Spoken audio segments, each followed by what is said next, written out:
देखिए कैसे रातों रात एक बाघ ने लिया एक अद्भुत शेर का रूप। एक बार की बात है, एक जंगल में बहुत से जानवर खुशी खुशी अपना जीवन व्यतीत कर रहे थे। उसी जंगल में एक बाघ भी रहता था, जो कि बहुत ही डरपोक था। वह किसी भी छोटे से छोटे जानवर से आसानी से डर जाया करता था। लेकिन मजे की बात तो ये थी कि उस बाघ के साथ एक बड़ा भालू भी रहता था। बाघ और भालू आपस में बहुत ही अच्छे मित्र थे। वे हमेशा एक दूसरे की मदद करने के लिए तैयार रहते थे। भालू इतना होशियार था कि वह किसी भी जानवर का आसानी से उल्लू बना सकता था। वहीं बाघ बहुत ही डरपोक था। वह अपने आप से कोई शिकार भी नहीं कर पाता था। भालू ही उसे कैसे न कैसे करके भोजन अरेंज करके देता था। भालू दिन निकलते ही जंगल की ओर निकल पड़ता और किसी भी छोटे जानवर को बहला फुसलाकर बाघ के पास लाता था, जिसका शिकार करके बाघ अपना पेट भरता था। एक दिन बाघ और भालू दोनों जंगल की सैर पर निकलते हैं। रास्ते में कुछ जानवर उस बाघ का मजाक उड़ाते हैं। अरे अरे डरपोक बाघ, कहाँ जा रहे हो? तुम आज निकल गए अपने बिल से? क्या हुआ? हमारा शिकार नहीं करोगे क्या? भालू को खरगोश की बात पर बहुत गुस्सा आता है, लेकिन बाघ उसे मना कर देता है और बाघ और भालू वापस अपनी गुफा में आ जाते हैं। भालू अपने दोस्त के डरपोक व्यवहार से बहुत ही परेशान था। वह कुछ ना कुछ करके उसकी मदद करना चाहता था, लेकिन कैसे, उसकी ये भी समझ में नहीं आ रहा था। एक दिन भालू रोज की तरह बाघ के लिए शिकार की तलाश में निकलता है। तभी उसे कुछ जानवर एक साथ खड़े हुए नजर आते हैं।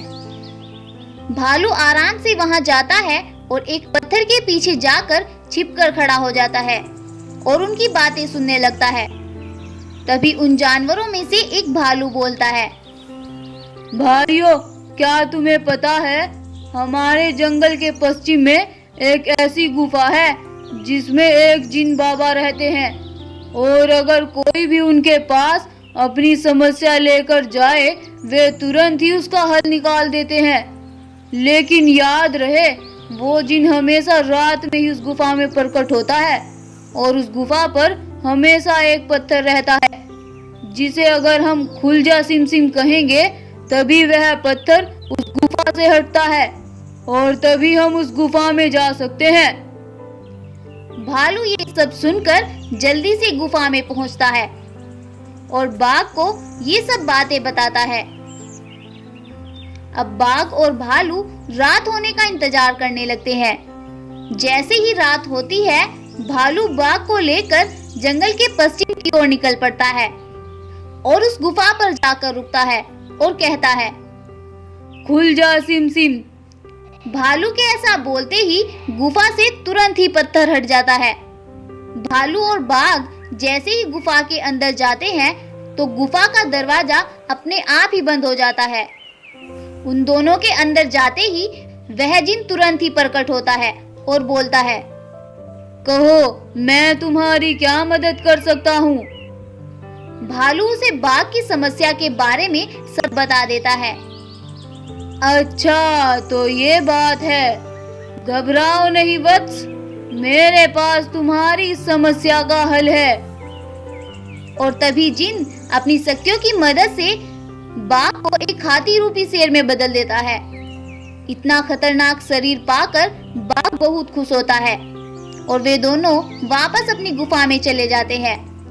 अब वे दोनों सुबह होने का इंतजार करते हैं। सुबह होते ही वे दोनों जंगल में निकलते हैं।